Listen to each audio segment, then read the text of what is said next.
Trong dịp Noel năm 2025 và Tết Dương lịch 2026, dự kiến khách quốc tế đến đảo Phú Quốc sẽ đông đúc. Các doanh nghiệp làm du lịch trên đảo thời gian qua đã chuẩn bị đầy đủ bài bản các sản phẩm du lịch, những show diễn pháo hoa đẳng cấp và triệu đô, phục vụ tối ưu nhu cầu vui chơi, ăn uống của khách du lịch trong và ngoài nước.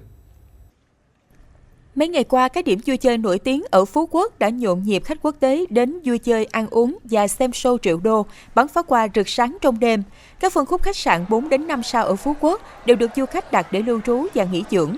Nhiều công trình nhà và các điểm vui chơi được địa phương doanh nghiệp đầu tư hoành tráng, được nhiều du khách tìm đến tham quan chụp ảnh.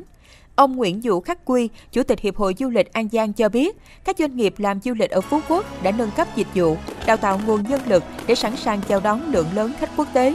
Các khách sạn, nhà hàng, tour cano đến các điểm vui chơi trên đảo sẽ ngồi lại với nhau và liên kết chặt chẽ, phục vụ du khách tốt nhất.